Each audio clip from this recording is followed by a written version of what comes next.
Hey guys, this is my first video. I am making it to talk about a mod I made in Elden Ring. Just a new weapon that I've created here. We're going to talk about it and maybe I'll make some other videos on Elden Ring. But to start, I'm in the DLC here and we are at the ruins of behind the large fire guy who kind of sits there that you have to throw a pot into. And then in here, we get the giant golden arc. And then as you can see, I put another chest in here. And when you open this chest, you get the Purified Flameblade. What I would like to do is somehow figure out how to use this altar. And then I want you to like trade in the Blasphemous Blade for this sword. But for now, it's just in a chest. Because the idea is you purify the Blasphemous Blade. And then you get either the short sword version or the great sword version. We're going to take a look at this sword. This is my custom sword that I made. Requires 30 faith. It is based on the Blasphemous Blade, but it's purified into a golden straight sword, which is kind of cool. And the skill is a stance, and it will give you the ability to perform 2 moves based on it. You hold it like square off, right, with your button, and then you can lunge forward into Flame Skewer, and then it gives you a fire buff, or you can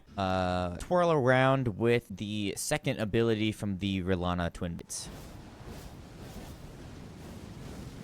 So those are its 2 abilities. I'm still working on the FP cost. I think it's a little low. And there's a couple caveats with this sword. So let's go somewhere where we can fight a bunch of mobs. I actually really like to go up. I like to go up here to test out my stuff. I like this side of Grace a lot. Okay, so let's take a look here, right? I want you guys to watch my health bar as well, because the thing about this sword is that it's really strong, right? It's got an AR of 845, which is a lot, like really high. It's higher than the Sword of Night and Flame. And then that's at 75 faith and 80 in all my other stats. But, this guy. But every time I hit an enemy, it drains my life.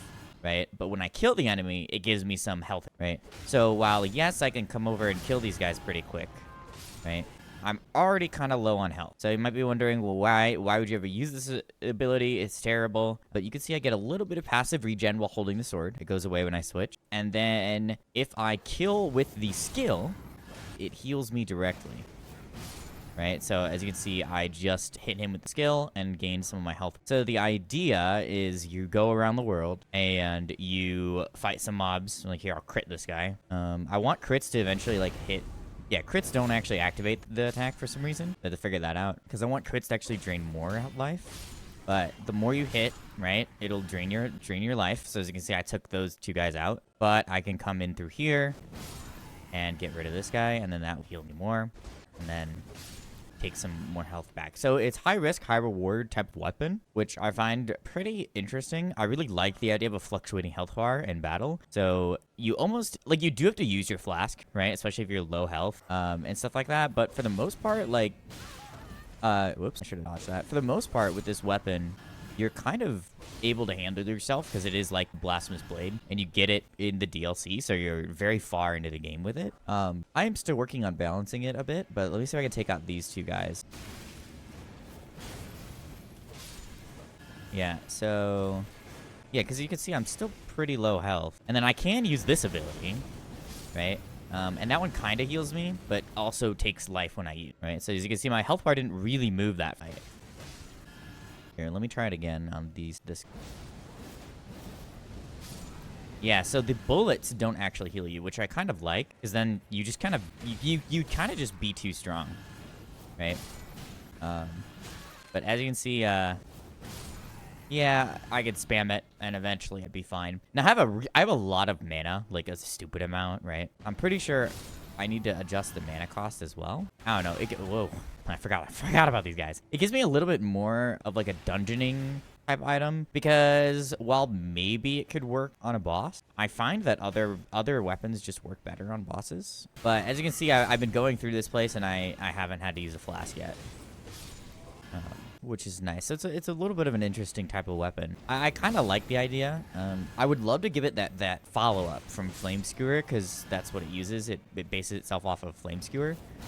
right? So if I heavy attack, do a follow-up flame attack, and have that one not heal you, right? So you could still use it, but it just wouldn't heal you if you did that. But I like the idea of it. Overall, I think it works as a DLC-based weapon, and of course, it's a little bit strong. But as you can see, like, the mana itself does get drained. And, you know, at low mind, when I don't have freaking 300 levels, this is my testing account, right? But when I don't have 50 mind, at low mind, you probably can only use the skill a couple of times, and then you'd have to use your flasks.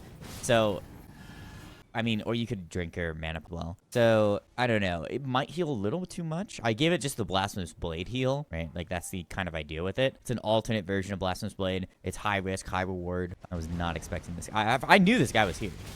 Oh, my God. Let me see if I can take on the big guy. I don't think I can, because he'll just kill me. All right, let me just this quick. All right, let me take this guy out first. Oh. That was weird. I got interrupted, but it still gave me the fire buff. There we go. Okay, we got rid of that guy. Let me... the potion. Oh my... Okay, I'm really bad at dodging arrows. Let me just eat this second potion. There we go. So it does good damage as well. But I don't think it does, like, stupid amounts. Right? Like, let me test it on this guy. I'm gonna use the whirlwind. Okay, maybe it does a little bit too much damage. I'm still working on it, though. It's definitely going to cost, like, twice as much mana, right? I think that's probably fair. Because killing that guy was a little bit too easy. I don't think I would have been able to do that with Blasphemous Blade. And then, of course, I think the whirlwind does too much damage. But overall, like, as an end game weapon, like, this would be, like, the best straight sword in the game, right? It would replace all the other straight swords. The idea is, because there's not really, like, if we pull up all the straight swords. See, my favorite weapon type is the straight swords. And with the DLC, it only added, like, straight swords that buff other weapons. So I was thinking that this would be, like, a straight sword that would be your end game straight sword, right? You get it in the DLC. I was also thinking of maybe you get it from Mesmer, right? Like, in Mesmer's boss room or something like that. I don't actually know yet. But, like, if I come out here, like, this is the guy I usually fight. This is Chad. And I just, you know, get rid of him, right? I think at end game levels, right, with a plus 10 weapon, that's pretty respectable, right? Because let me actually go over and do the exact same thing, but with a flaming sword with square off. Wait. Oh my God. I was in the middle of an animation. I literally could not have gotten out of that. That was so dumb. Okay, yeah, see, it does basically the same amount of damage. It's just it doesn't have to heal. So I can still two-shot him, right? Like I just did with a plus 25 Lord Sword Flame sword with square off, right? So the damage, because that was what, 1600 damage, right? That was 1600, and this is what,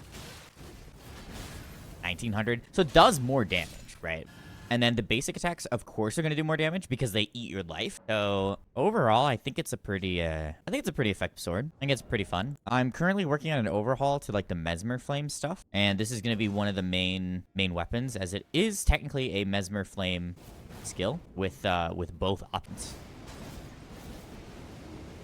So, yeah, I don't really know too much about modding yet, but it seems pretty fun to use the swords are. I'm a really big fan of the stance, especially, like, going into this, which is one of my favorite abilities, Flame Skewer. So, overall, I actually think it's a pretty good weapon. Anyways, thanks for watching if you did. Maybe I'll release the mod sometime so you guys could mess around with it. But what I'm going to do is make some Elden Ring videos. I think it'll be fun. I've been enjoying the game, so maybe I'll do playthroughs. Maybe I'll mess around with mods. Who knows? But yeah, thanks so much. Take care and enjoy the rest of your night.